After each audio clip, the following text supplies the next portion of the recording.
Commence. T'es prêt? Tire. Regardez, ici là, il y a 14 compagnons qui sont enterrés dans cette cimetière. Et là-bas, cette zone-là, il y a eu une bataille. Vous voyez cette mosquée blanche là, en bas là. Il y a eu une guerre qui s'est passée là. C'est la première guerre entre les musulmans et les kuffars. La deuxième année de Hijra du Nabi alayhi salam, quand le prophète il est immigré de Mecca à Médine, il est venu s'installer à Médine. Il a fait une année et quelques jours et quelques mois. Allah il a autorisé le djihad. Il y a des musulmans qui peuvent reposer et faire le djihad. Donc il devait commencer avec les kuffars qui étaient à Mecca. Parce que c'est eux qui ont maltraité les musulmans qui étaient à Mecca. Et quand les musulmans ils veulent immigrer vers Médine, les kuffars de la Mecque, ils ont pris leurs biens, les biens des musulmans. Ils te laissent partir tout seul, sans rien, sans tes économies, sans rien du tout. Donc le prophète sallam à Médine, ça se trouve, c'est une route entre Mecca et Cham. Cham là où il y a Jérusalem là. C'est pourquoi quand ils ont changé la direction, avant, Kaaba était dans leur dos. Bon, ils priaient vers Jérusalem. Jérusalem, c'est Cham. Et quand la direction a été changée, ils ont tourné. Donc, Médina, ça se trouve dans la route des Mécois quand ils vont à Cham pour faire du commerce. Le prophète sallam il a appris que les Quraysh, ils ont envoyé une caravane qui a quitté la Mecque, qui devait aller à Cham pour faire du commerce. Et après, ça va retourner aussi du Cham pour rentrer à Médine. Donc le prophète il a parlé à ses compagnons, il a dit là, si vous voulez sortir, interpellez la caravane des Mécois, vous prenez leurs biens comme ils vous ont pris vos biens à Mécois. C'est autorisé. Le prophète sallam il est sorti, il a d'abord envoyé Hamza et 80 hommes. Ils sont allés, bon, ils ont trouvé qu'Abu Sufyan qui gère la caravane, il est déjà passé, ils n'ont pas rattrapé. Le prophète il s'est renseigné. Il a su les moments où il devait rentrer de Cham pour aller à Mecca. Il a dit là, on va les interpeller. Donc le prophète il est sorti lui-même cette fois avec 314 hommes de ses compagnons, des vrais soldats. Et il se renseigne où sont la caravane, elle devait être où, elle a quitté quand. Donc il est venu. Il sait qu'ils ne vont pas prendre la route de Médine, ils vont s'éloigner de Médine. Donc lui aussi il est sorti de ses côtés, il est venu avec les compagnons. Allah il lui avait promis un de deux, soit il va gagner la caravane, soit il va gagner les Mécois qui vont venir pour secourir la caravane. Donc dans ça, Abu Sufyan de son côté il se renseigne, il sait que le prophète va sortir pour l'interpeller. Donc il fait attention. Avant qu'il bouge, il envoie des gens pour aller voir loin, s'il ne voit personne, il avance. Et s'il y a un risque, il reste. Jusqu'à il est arrivé à Badr. Le prophète sallam et les compagnons, ils étaient de ce côté-là, pas loin de Badr, là où il y a les sables, de ce côté. Il a envoyé des compagnons pour venir prendre de l'eau. Voir à côté s'ils vont voir la caravane ou un truc comme ça là. Après les deux compagnons sont venus prendre de l'eau dans les puits qui se trouvent à Badr. Ils sont rentrés. Abu Sufyan il est venu après eux. Il a vu un vieil homme, il l'a demandé, est-ce que tu as vu quelque chose qui te semble un peu bizarre? Les gars du non. Il a dit, qu'est-ce qu'on raconte? Le vieux a dit, j'ai entendu que les Quraysh, les Mécois, ils ont envoyé une caravane qui a fait du commerce à Cham. Maintenant, c'est en route pour rentrer à Mecca. Et au moins informer aussi que les professeurs et ses compagnons ils sont sortis pour interpeller la caravane.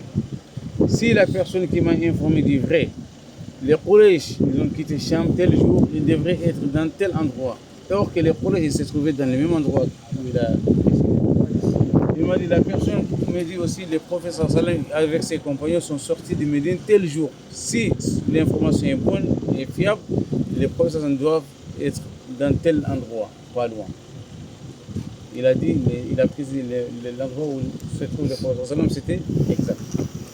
Il a dit, à part ça, tu as vu quelque chose d'autre? Il a dit non, à part, il y avait des gars qui sont venus avec leurs chameaux, ils ont laissé les chameaux là-bas, ils sont venus, ils ont pris de l'eau, ils sont partis. Abu Sufyan, il est intelligent. Il est allé voir là où il y avait s'est couché les chameaux. Les excréments. Ouais. Il a pris les caca, il l'a cassé. Il a trouvé une noix de date dedans. Il a dit que ça, c'est des compagnons du prophète sallam, c'est des Médinois. Ouais. Donc maintenant, il a esquivé la route. Il a laissé cette route, il a pris la route à côté de la mer. Il a esquivé encore. Il a envoyé une personne, il a dit, va à Mecca, vite, et dis-leur que leur caravane est en danger, leur économie est en danger. Il faut qu'ils viennent sauver leurs biens. Il a dit, d'abord là, il faut précipiter, il n'y a pas arrêt. Tu t'arrêtes pas, tu vas partir. Quand tu arrives à Mecca, découpe ton chameau, c'est-à-dire déchire les lèvres de ton chameau et ses oreilles, et tourne-toi les dos, c'est-à-dire, normalement les chameaux il a, la tête des chameaux est là, lui il est comme ça, avec sur les chameaux. Mais là ici tu arrives à Mecca, tu tournes les dos, c'est-à-dire tu donnes ton dos à la tête des chameaux. C'est-à-dire pour dire la situation est grave. Il a fait ça, il est venu à Mecca, il a dit on met quoi? Ça y est, vos biens sont en danger. Mohammed sallallahu alayhi wa sallam et ses compagnons sont sortis pour l'interpeller. Là, c'est la guerre. Sortez, sortez. Les Mecquois, ils sont sortis.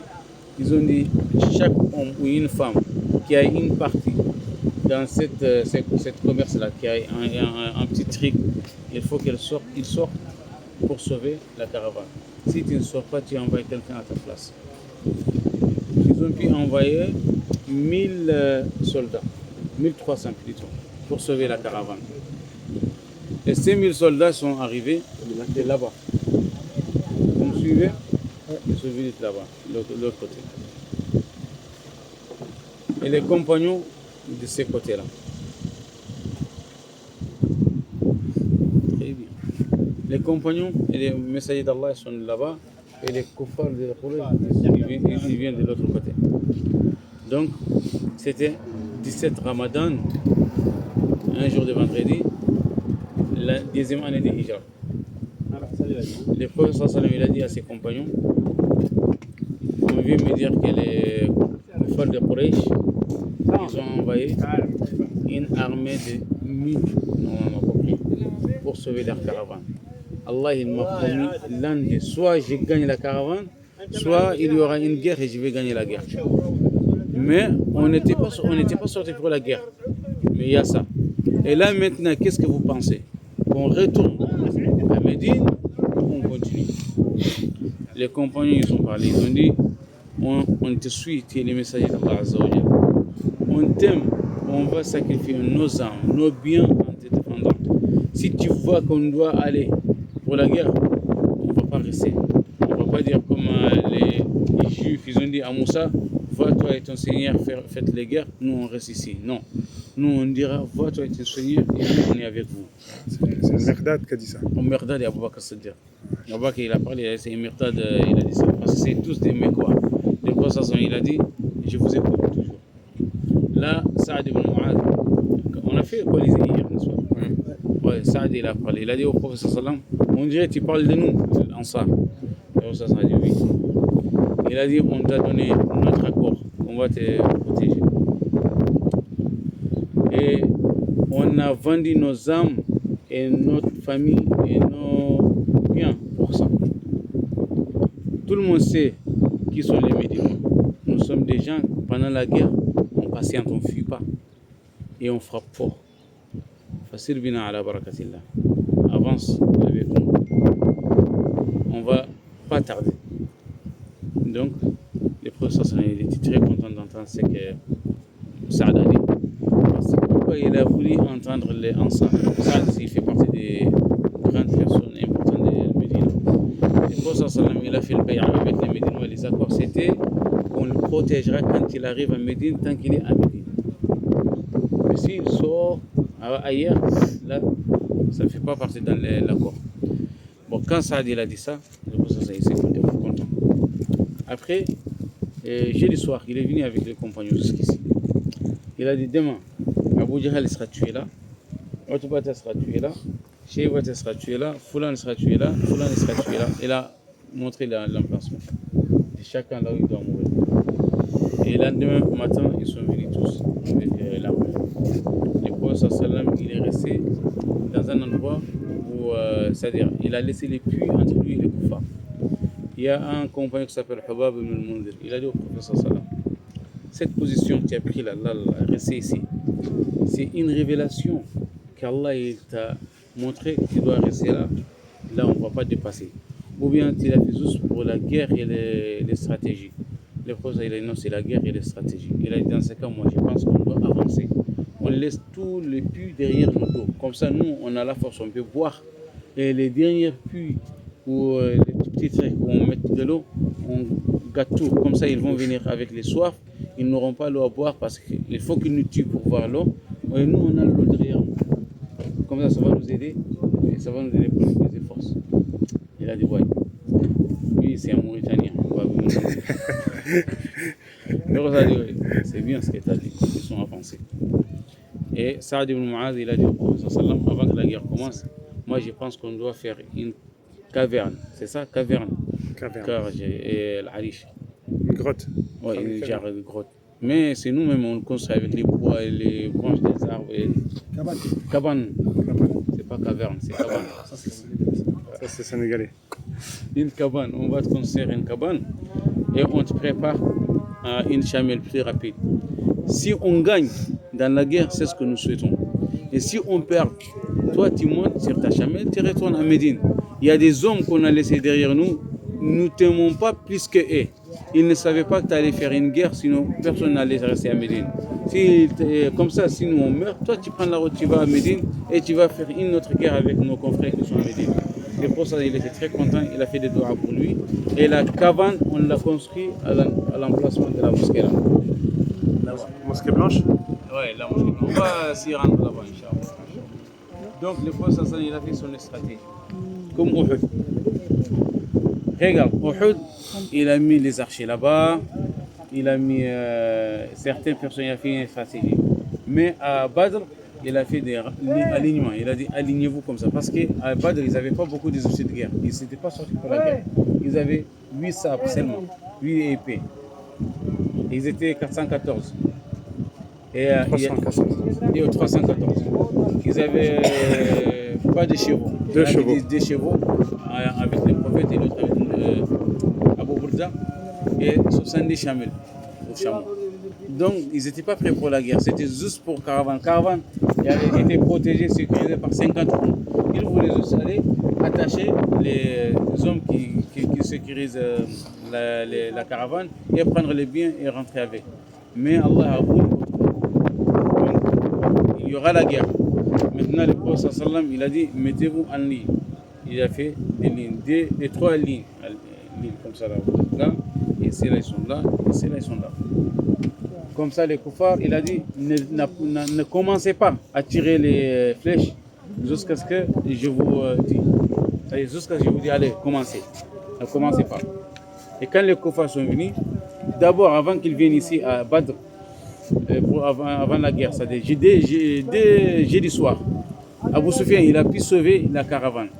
Il a envoyé quelqu'un une lettre pour dire aux Mecquois, vous étiez sortis pour sécuriser et secourir votre argent. Et votre argent et votre marchandise est en lieu sûr maintenant. Ce n'est pas la peine de faire la guerre, retournez-vous à Mecca. C'est bon, on n'a pas besoin de faire la guerre, vu que vous êtes sortis pour sécuriser la caravane, elle est sécurisée maintenant, ça y est. Il y a les Mecquois, ils ont dit ça y est, on rentre à Mecca. Parce que ce sont des cousins, des enfants, nos fils, nos enfants qui ont suivi Mohammed sallallahu alayhi wa sallam. Donc on va s'entretenir entre nous, c'est pas la peine. Ils ont tous disparu. Sauf les Sénégalais, là, Abu Jahl. Abu Jahl, il a dit non. Il faut qu'on arrive à Badr. On tue Mohammed et ses compagnons. Et après, on reste ici. On boit les dolos. Et on danse, on fait ce qu'on veut, et les gens ils vont entendre, ils vont parler de nous jusqu'à la fin du monde. Il a dit ça, c'est l'opportunité et c'est l'occasion pour nous de mettre fin à l'islam. Il est trop jaloux lui, il avait la haine dans son cœur, il avait un cœur noir. Bon, Utba, il a parlé, le père de Hind. Il a dit, c'est pas la peine en fait, on n'a pas obligé de faire la guerre, vaut mieux qu'on retourne. Umayr ibn Wahb, il a dit pareil. Hakim ibn Hizam aussi, il a dit pareil, qu'on retourne. Mais Abu Jahl a tout gâché. Et pour motiver les gens, il a dit, écoutez, tous ceux qui parlent là, qu'on les dise, il faut qu'on arrête de faire la guerre, c'est pas pour rien. Surtout Utba, lui c'est le chef, bien sûr c'est le chef, mais il y a son fils qui est avec le prophète sallallahu alayhi wa sallam. Donc il a vu que son fils est là-bas, il voulait les protéger, il ne veut pas qu'on fasse la guerre. En plus, il a eu peur des prophètes et ses compagnons. C'est pourquoi il dit ça. Quand il a dit qu'Utba a eu peur des musulmans, ça a motivé Utba. Utba a dit c'est un menteur. Demain il saura moi et lui qu'il pleurait. Et il y avait un autre, il s'appelle Akhnas ibn Shurayh. Lui, il était avec Beni Zuhra. Il avait 300 personnes avec lui. Il a dit, écoutez, nous on est sortis pour protéger la caravane. La caravane est sauvée, c'est pas la peine. Dites-moi le purée, j'accepte. Mais on ne va pas assister à cette guerre-là. Il est retourné à Mecca avec 300. C'est pourquoi on dit la famille Beni Zuhra, ou la famille Beni Zuhra, ils n'ont pas assisté à Badr. Ils n'ont pas assisté à la guerre de Badr. Donc Abu Jahl et les autres, ils sont restés. Et tellement Abu était fâché, c'est qu'Abu Jahl lui a dit qu'il était peureux. Le lendemain, avant que la guerre commence, il est sorti direct avec son fils, Walid, avec son petit frère, Shayba. Il a dit au prophète sallallahu envoyez-nous 3 personnes. Comme ça, on commence la guerre, les combats. Pour montrer, prouver aux autres que hier, quand il a dit qu'on retourne, c'est pas parce qu'il a eu peur. Il est sorti avec son fils et son frère. Il y a 3 hommes de Ansar qui sont sortis derrière. Il a dit, vous êtes de qui? Ils ont dit, nous sommes de Ansar. Il a dit, qui font des bons égaux. Mais on ne veut pas de vous, on veut de nos frères, des Mécois qui ont quitté la Mecque pour aller chez vous là. Il a dit à Ubaïda, lève-toi. Et Hamza, lève-toi. Ah, quand on parle Hamza, c'est la mort. Et Ali, lève-toi. Ils sont partis. Hamza, il était avec Shayba, il n'a même pas tardé, il est parti, il a tué. Et Ali, Walid, il n'a pas pu, il a tué Walid. Ubaïda, il a blessé Utba, les personnes. Et Utba aussi a blessé Ubaïda. Ubaïda était le plus âgé dans l'armée des musulmans, il était plus âgé que les musulmans. Et lui et Utba, chacun a blessé l'autre. Et Hamza et Ali sont allés tuer Utba. C'est pourquoi Hind, elle avait la haine contre Hamza avant qu'il soit musulman. Elle a recommandé, elle a dit à Rachid, il va tuer parce qu'il a tué mon père et mon nom, vous savez, et je te donnerai mon collègue, c'était pour ça. Quoi. Après les koufars, ils étaient chauds, ils viennent vers le musulman. Le prophète sallallahu avait dit, ne tirez pas, attendez, quand j'ai dit bismillah, là vous commencez. Les koufars, ils viennent. Attends, juste, il y a l'épisode aussi avec Suraqa. Oh ouais, Suraqa ibn Harith. Il est le premier qui a été tué. Ouais, parce que il devait justement, Suraqa, il voulait. Ils disent, dans une version, c'est Iblis. Il a pris son apparence et il est venu faire fitna avec les Suraqa ibn Malik. Voilà, ouais, Ibn Malik. Suraqa ibn Malik, c'est Iblis. Non, pas lui-même, c'est Iblis. Parce que sa famille avait un problème avec une des familles qui sont avec les koufars de Mecca. Et ils ont dit, nous on a peur d'aller combattre avec vous. Et la famille de Suraqa, ils viennent par nous dos, ils nous tuent. On a peur de ça. Et Satan, il s'est transformé en Suraqa, il a eu l'image de ça. Il a dit, moi je vous garantis, ma famille ne va pas vous toucher. Il a parlé à sa famille, vous me connaissez, je vous interdis de trahir. On est en guerre là, on reste unis pour combattre contre les musulmans. Donc il a fait la paix entre les deux familles pour qu'ils ne soient pas contre les musulmans. Après, c'était pas Suraqa, il a pris la fuite. Bon, quand il a vu les anges en train de venir, il a pris la fuite. Bon, moi je me suis rappelé Khalid ibn Suraqa. Lui, le prophète sallallahu, il avait rendu les enfants, il a dit les enfants, ils n'ont pas l'âge de venir participer à la guerre. Mais lui, il a suivi les musulmans par derrière. Et il était en train de boire. Un musulman lui a tiré avec une flèche. Ça c'est un cas, alors c'est un musulman. Et sa maman est venue voir le prophète sallallahu et lui a dit, si mon fils est dans le paradis, j'ai patience. Mais s'il est dans l'enfer, Allah il verra ce que je vais faire. C'est-à-dire, il voulait dire, il va pleurer. Le prophète a dit, non, ton fils il est au paradis des Firdaus. Donc, comme ça la guerre a commencé. Quand le prophète il a autorisé les musulmans de tirer l'arc et les flèches, ils ont tiré, il y a eu l'affrontation. Et alors, le prophète fait dua. Les anges, Jibril est venu avec 1000 anges, et Mikaël avec 1000 anges, et Israël avec 1000 anges. Ils sont descendus dans la colline des anges, là-bas, la montagne avec les saints.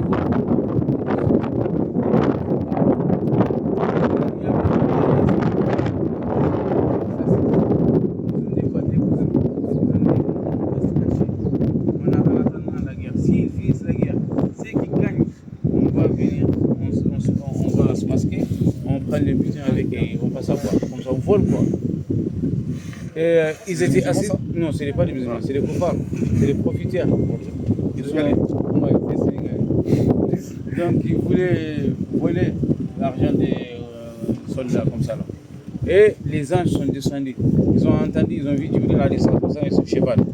Ils ont entendu Jibril. C'est le nom de cheval de Jibril. Ouais. Ils disent avance, Haïzoun. Et dès qu'ils l'ont vu directement, l'un est mort sur les champs. Il n'a pas pu supporter. Et l'autre, il a perdu de connaissance. Les deux frères là? Oui, les deux frères là. L'un est mort sur les champs et l'autre, il a perdu de connaissance. Après, il s'est réveillé. C'est lui qui s'est converti en islam. Il allait raconter au prophète. C'est ce qui s'est passé.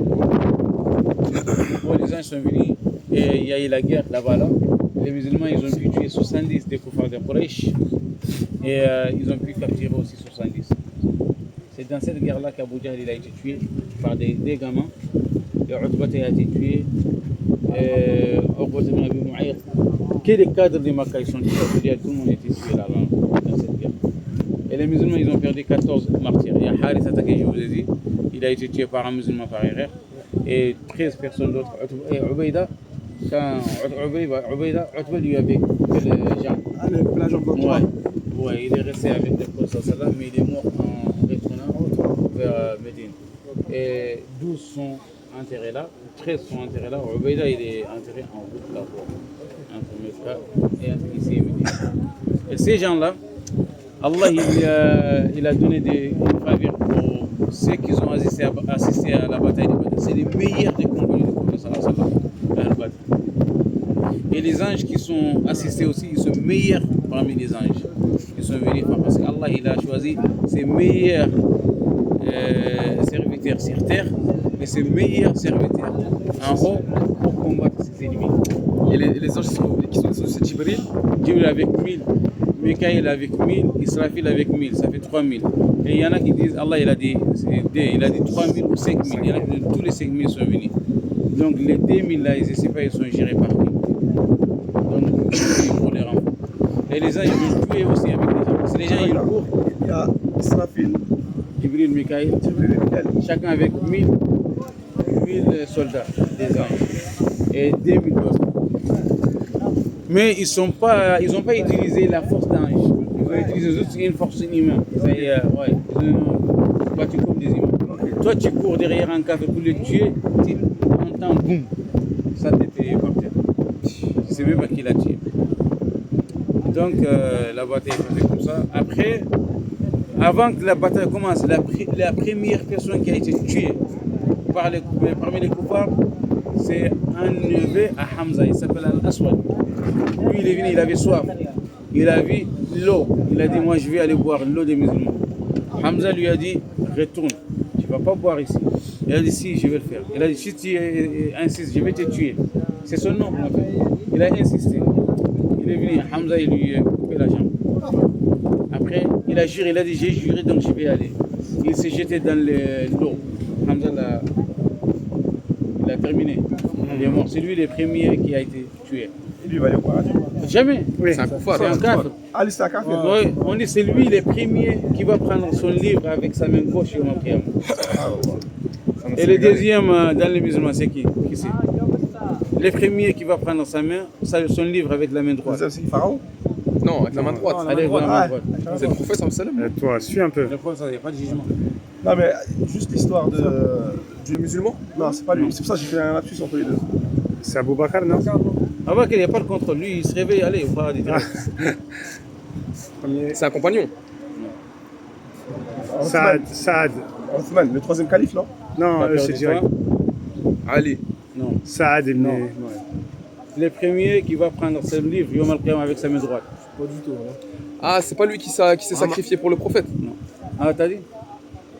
T'as dit quoi? Ah, suspense. C'est une femme ou un homme? T'as dit quoi? C'est une femme ou un homme?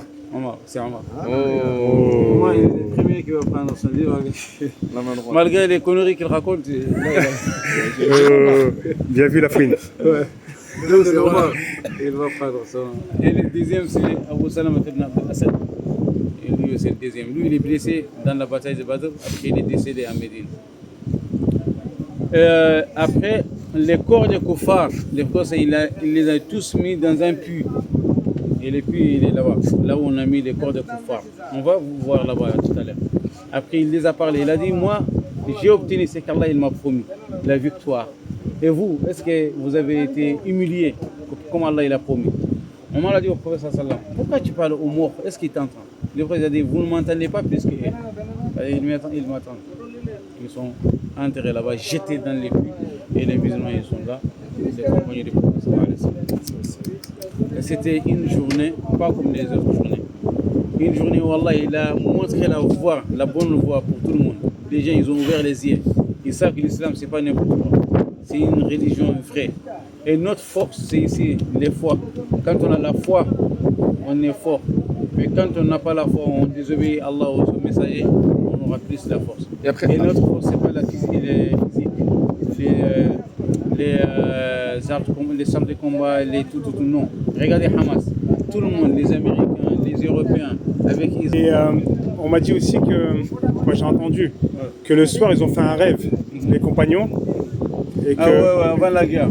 avant la guerre, Allah il leur a montré qu'ils n'étaient pas nombreux, les Quraysh. Ouais, bon, les rêves, c'était, c'est-à-dire avant la guerre, les jeudis soirs, ils ont rêvé, il y en a, ils ont rêvé, ils ont eu le janaba dans leur corps. Allah, il a fait tomber la pluie pour qu'ils s'élavent. Et ils étaient dans la terre où il y a les sables. Donc ça a facilité la venue pour eux. Et le kuffar, ça les a empêchés de venir tôt. Mais ce n'est pas un rêve. Quand ils voyaient le kuffar trop peu devant leurs yeux, c'est la réalité. Allah, il a fait ça. Et ça, c'est le prophète sallam, il a fait un rêve. Bon, ça c'est le prophète sallam, il a fait un rêve. Il voyait trop peu. Or qu'hier, il a dit, ce sont entre 1000 et 900. Mais dans son rêve, il les a vus trop peu. Mais les jours même, les jours de la guerre, Omar, il a dit, les musulmans, peu par rapport aux kuffars. Les musulmans, ils sont nombreux que nous. Après, Allah, il a montré les kuffars devant les musulmans, ils sont trop peu.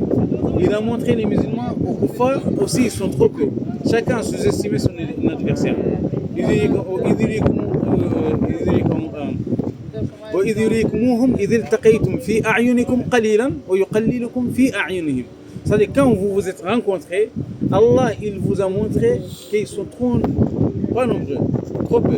Et il vous a montré que dans leurs yeux aussi que vous êtes trop peu. Donc pourquoi Allah il a fait ça? Pour que la guerre soit liée. Donc les musulmans ils sont restés, ils n'ont pas fui. Les kuffars aussi sont restés, ils n'ont pas fui. Et on les a massacrés on les a massacrés, on a massacré les kuffars. Et Suraka, celui qui Iblis, quand il était dans la bataille, il a vu les anges. Et après, il est parti et les autres ils ont dit pourquoi tu tournes? Ouais, il a dit exactement. Là, c'est Iblis, quand il a fui, on lui a dit mais Suraka, tu nous as garanti et là tu es en train de fuir là. Il a dit moi je vois ce que vous ne voyez pas et j'ai peur d'Allah. Alors qu'il n'a pas peur d'Allah, mais il a peur d'être tué parce qu'il a vu des anges. Et les hommes, on ne voit pas les anges. C'est pourquoi il a fui direct. Mais t'as dit l'un des deux frères, ils ont vu le cheval de l'ange. Ouais. Mais c'est des humains. Ouais, c'est des humains. C'est Allah qui a fait en sorte qu'ils le voient. Ouais. Regarde, il y a deux personnes, ou trois on peut dire, qui ont vu les chevaux de Jibril, or qu'ils ne sont pas des messagers. Tu vois les deux frères là, Ouais. et Samiri, Moussa Samiri, à l'époque de Pharaon, il y avait un ministre, il s'appelle Samiri, lui il était nourri par Jibril. Jibril il nourrissait, parce que Pharaon il tuait les enfants là. Lui, sa maman l'a caché dans les forêts, et c'est Jibril qui a amené la nourriture pour lui, il est grand des Oscars, il est fort. Il a reconnu les chevaux de Jibril. Ouais. Quand Jibril est venu pour mettre dans la bouche de Pharaon, il a reconnu la trace des chevaux. Ouais. Okay. Il a pris des sables, il a fabriqué un veau avec ça et il a appelé les gens pour qu'ils l'adorent. Alors que lui, il n'est pas, c'est un kafir, mais un pire kafir. Alors que lui, c'est Jibril qui l'avait nourri quand il était né. Ouais. Ah, c'est Samiri alors. Samiri, Dans la Taha. C'est-à-dire que Samiri, c'est Jibril qui le nourrissait quand il était dans la forêt. Et c'est lui qui a créé le mot. Ouais, Pour que le peuple de Moussa. il l'adore. Samiri. Ah, c'est vrai. Il s'appelle Moussa Samiri. Moussa, ça mérite. Il y en a, ils disent, Djibril, il s'est trompé, il pensait que c'était Moussa, les prophètes. Ouais. C'est pourquoi il les nourrissait en passant. Mais ça, c'est faux. C'est Allah qui a dit à Djibril. Il ne faut pas. C'est Allah qui a dit à Djibril de les nourrir. Bon, il l'a nourri comme ça. Pas d'erreur. Ouais. Et j'ai une question, après la bataille de Badr, est-ce qu'il y a des kafirs qui se sont reconvertis après qu'ils ont vu ça? Oui, bien sûr. Ikrima, le fils d'Abu Jahl, qui a tué beaucoup de musulmans les jours de Uhud, il s'est converti après. Parce que, j'ai oublié de dire, quand Mu'adh ibn Afra et Mu'adh ibn Amr ibn Jamour, ils ont vu Abu Jahl sur un cheval. Ils étaient à côté d'Abdurrahman ibn Auf. Ils ont dit, qui est Abu Jahl là? On a entendu qu'il a trop insulté le prophète sallallahu alayhi wa sallam. Il a dit, voyez ces gars-là, c'est lui. Et dès que la guerre a commencé, ils sont allés l'aider là. Mu'adh ibn Amr ibn Jamour, il a coupé la jambe d'Abu Jahl. Et l'autre, il lui a mis l'épée dans son ventre. Abu Jahl, il est tombé. Et son fils, Ikrima, il a suivi, c'est lui qui a coupé la jambe de son père, il lui a coupé la main. Et la main est restée collée un petit peu. Et les gars, il a arraché sa main. Lui-même. Ouais, pour pouvoir combattre. Après, ils disent, après la guerre, il a pris sa main, il est allé voir les prophètes sallam, il a dit, j'avais perdu ça. Le prophète sallam, il a craché sur la blessure, il a mis la main et ça a collé direct. C'est des mu'jizat du Nabi sallallahu alayhi wa sallam pendant la guerre. Après, il a conseillé cet arbre-là, il a dit, on peut prendre l'arbre-là et les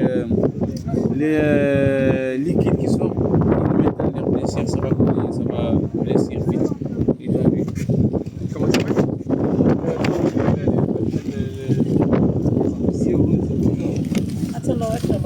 Ouais, dans les Bersim, je ne sais pas, mais l'eau là, il l'appelle, comme il a dit, Bilissan, ouais, des ça là, mais les. Là, c'est le Bersim, parce qu'on fait même l'émission à Kaboul.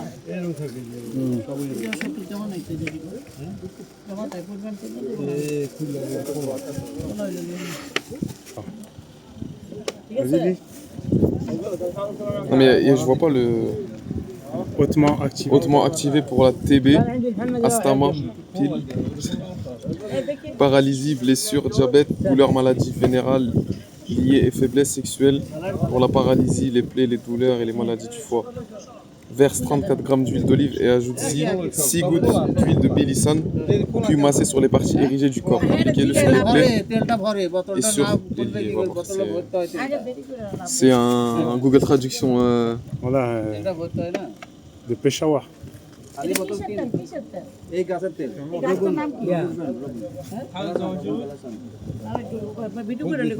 Après la prière de l'Isha. Ouais, ça c'est pour les faiblesses sexuelles avec du lait de chèvre.